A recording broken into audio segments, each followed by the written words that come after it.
Salut et bienvenue sur Infos Express.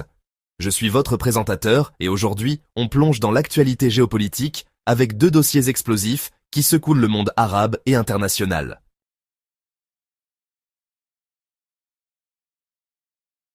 Premier sujet.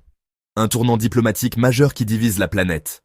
Alors que plus de 80% des pays du monde reconnaissent désormais l'État de Palestine, suite à une récente vague de soutien, un bloc influent de 39 nations, principalement occidentales, résiste encore. Nous décryptons les raisons profondes de ce refus obstiné et les alliances stratégiques qui le sous-tendent, notamment le rôle des États-Unis. Deuxième dossier explosif, l'Algérie vacille. Le régime Tebboune Chengria est secoué par une crise interne sans précédent, après la fuite spectaculaire d'un général des services NACO secrets. Cet homme, détenteur de secrets d'État, a choisi l'exil, révélant les luttes de pouvoir féroces au sommet. Nous analyserons les conséquences de cette défection qui menace de déstabiliser le pays et toute la région. Analyse exclusive et révélation. Le décryptage commence maintenant. Lundi 22 septembre 2025, une date qui restera dans les annales de la diplomatie. Au siège des Nations Unies à New York, un moment historique se déroule. Dans un geste coordonné et lourd de sens, la France, la Belgique, le Luxembourg et Malte ont officiellement reconnu l'État de Palestine. Cette décision, prise au cœur de l'Europe, marque un tournant majeur dans la politique étrangère du continent. Ces annonces spectaculaires s'inscrivent dans une dynamique puissante. La veille, le Royaume-Uni, le Canada, l'Australie et le Portugal avaient déjà franchi ce pas. Et quelques mois plus tôt, en mai 2024, l'Espagne, l'Irlande et la Norvège avaient ouvert la voie, créant une onde de choc qui a encouragé d'autres nations à réévaluer leur position, créant un véritable effet domino diplomatique. Avec cette nouvelle vague, le compteur affiche désormais un chiffre impressionnant. 157 des 193 États membres de l'ONU reconnaissent l'État palestinien. C'est plus de 81% des nations du monde. Si cette reconnaissance est avant tout symbolique, elle confère une légitimité et un poids diplomatique sans précédent à la Palestine. Mais alors que le monde semble s'unir, une poignée de pays influents résistent. Qui sont-ils et pourquoi? En tête des opposants, on retrouve le duo indéfectible, les États-Unis et Israël. Pour le Premier ministre israélien, c'est une grave erreur qui récompense le terrorisme.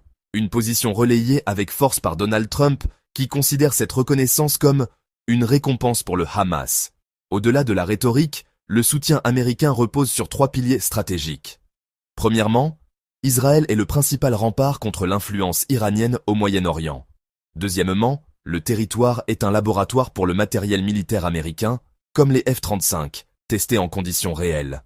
Enfin, l'influence politique de la communauté juive américaine, forte de 5,7 millions de personnes et de puissants lobbies, pèse sur les décisions de Washington. En Europe, une puissance majeure reste inflexible, l'Allemagne. Berlin exige que la reconnaissance ne vienne qu'à la fin d'un processus de négociation directe. Pour l'Allemagne, toute reconnaissance unilatérale est contre-productive. Cette posture est profondément ancrée dans l'histoire du pays. Le poids du passé nazi a conduit l'Allemagne à faire de la sécurité d'Israël une Staatsräson, une raison d'État. C'est un élément non négociable de sa politique étrangère depuis une déclaration d'Angela Merkel en 2008. Plus au sud, l'Italie de Giorgia Meloni adopte une ligne prudente, proche idéologiquement de Trump. Le gouvernement est pris en étau. D'un côté, une opinion publique sensible au drame humanitaire, avec 63,8% des Italiens jugeant la situation à Gaza extrêmement grave. De l'autre, la pression de ses alliés européens qui ont franchi le pas. Rome refuse donc pour le moment, contrainte à un délicat exercice d'équilibriste. Enfin, en Asie, le Japon et la Corée du Sud observent un alignement total sur Washington. Depuis la fin de la Seconde Guerre mondiale, leur sécurité dépend massivement des États-Unis. Protégés par le parapluie nucléaire américain, Tokyo et Séoul ne peuvent se permettre de contrarier leur principal allié face aux menaces régionales. Dans ce contexte, un sujet aussi sensible où la position américaine est si tranchée est mis de côté, d'autant que des négociations commerciales tendues sur les droits de douane sont en cours. Après le Proche-Orient, changement radical de décor, direction l'Algérie, un pays en apparence stable, mais où, sous la surface, le pouvoir vacille dangereusement. Une crise sans précédent est sur le point d'éclater, menaçant de faire imploser tout le système. Tout bascule le 18 septembre. la nouvelle tombe comme un coup de tonnerre. Le général-major Abdelkader Haddad, l'un des hommes les plus puissants et les plus craints du pays, s'est évaporé. Sa fuite n'est pas une simple évasion, c'est un acte de défiance spectaculaire qui met le régime au pied du mur. Et cet homme n'est pas n'importe qui. Surnommé Nasser El-Djinn, ou plus sinistrement, le diable, il a été pendant des années le patron de la redoutable Direction générale de la sécurité intérieure, la DGSI. C'est le cœur du renseignement algérien. Vétéran de la sanglante guerre civile des années 90, sa réputation s'est forgée dans l'ombre et la violence de la lutte antiterroriste. Il connaît les secrets les plus inavouables de la décennie noire. Sa disparition déclenche immédiatement une réaction d'une ampleur inédite depuis cette même décennie noire. Alger se transforme en forteresse. Des barrages de police et de gendarmerie quadrillant la capitale. Les voitures sont systématiquement fouillées, les identités contrôlées. Dans le ciel, le balai incessant des hélicoptères trahit la panique au sommet de l'État. Pendant 48 heures, la capitale vit dans un état de siège de facto, une atmosphère de paranoïa palpable. Le problème, et il est de taille, c'est que le général Haddad n'est pas parti les mains vides.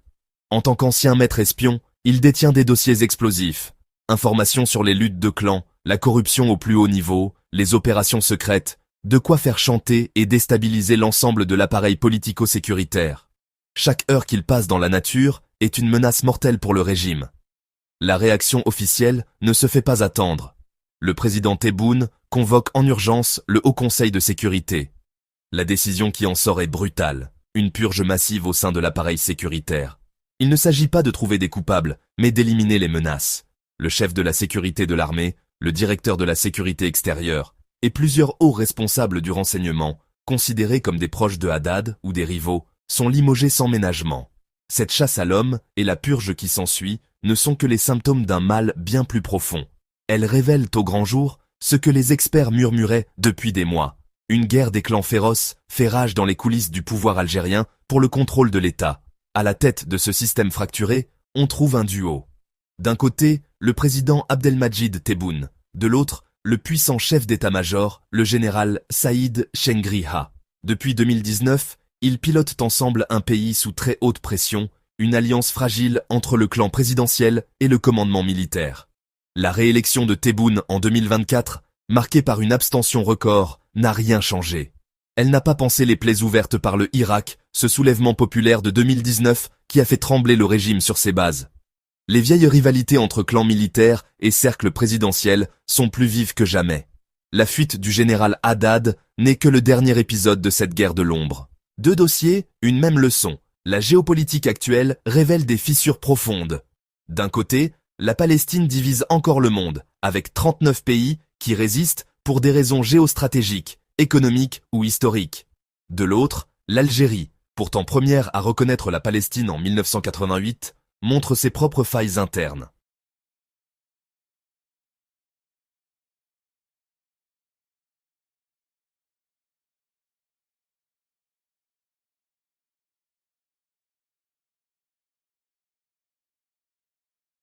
Ces événements illustrent parfaitement la complexité du monde actuel où reconnaissance diplomatique et stabilité interne s'entremêlent. Dites-moi en commentaire, que pensez-vous de ces reconnaissances en cascade? Et l'Algérie trouvera-t-elle sa stabilité? Abonnez-vous, activez la cloche et on se retrouve très bientôt pour de nouvelles infos express.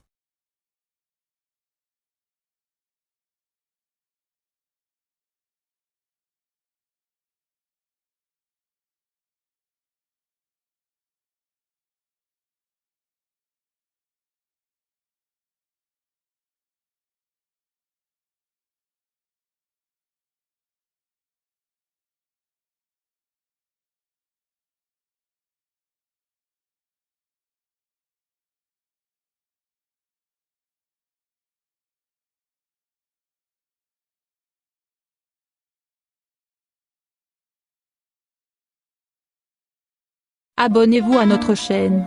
Cliquez sur la cloche pour rester au courant de l'actualité algérienne.